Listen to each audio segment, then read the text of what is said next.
Shalom, today is the 23rd of July 2020 and I'm still in the book of Hebrews preparing for next week Friday's study on Hebrews chapter 1. So this morning I jumped a bit back to the foundational aspects of the book of Hebrews based on the three Psalms. Now I mentioned that earlier.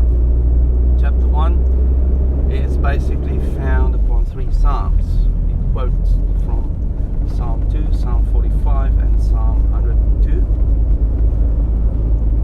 And in Hebrews 12 it connects specifically to Psalm 102, where it connects to the new kingdom, the new covenant, glorious house. Habakkuk, I think it's Habakkuk or Hosea. I think it's Hosea 2.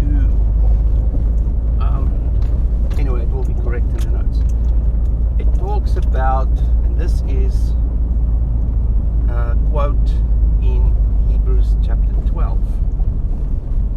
It talks about the judge who is coming, that the earth and the heavens will be shaken again, and those things that will stand will form the foundation of the kingdom. So it's a cleansing and a shaking process in the context of judgment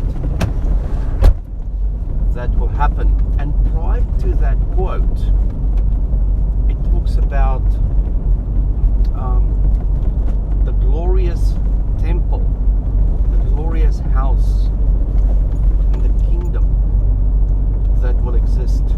But then give us the warning that prior to that there's going to be judgment. So that gives us the full picture, connecting chapter 1, Hebrews chapter 1 with Hebrews chapter 12.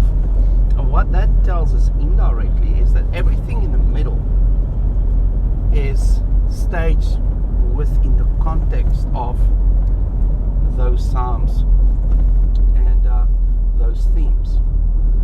Now, if you overlay the pattern based on the symbolism used in Hebrews chapter 12, it talks about Mount Sinai and Mount Zion.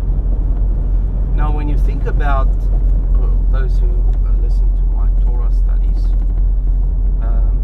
specifically the Torah portion called Devarim, the first chapter of Deuteronomy, the first section of Deuteronomy,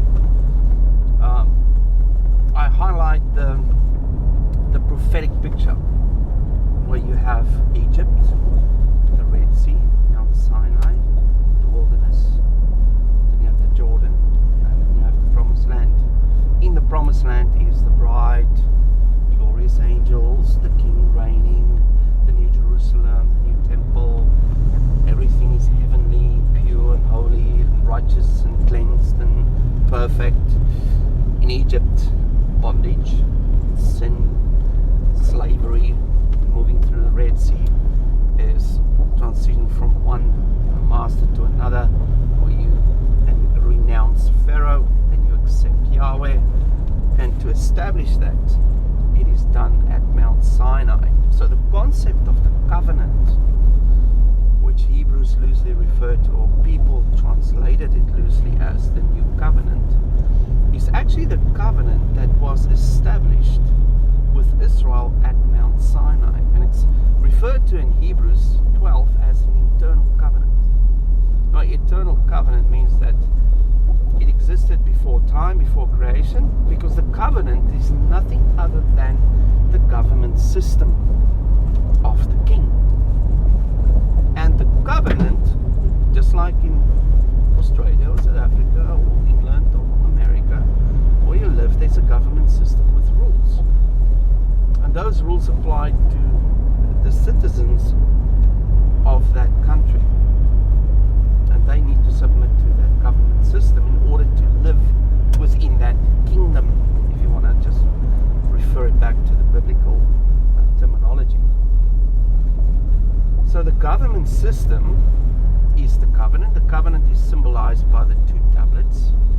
And furthermore, the established his place within an ark, together with a bowl of manna and the rod of Aaron, which spell out the name Yod-Heh-Vaveh. So his name is connected to his covenant. His covenant is connected to the box, the Ark of the Covenant. The Ark of the Covenant is also symbolic of what is in the Holy of Holies, the glorious house of Yahweh, which is also the throne on which he sits.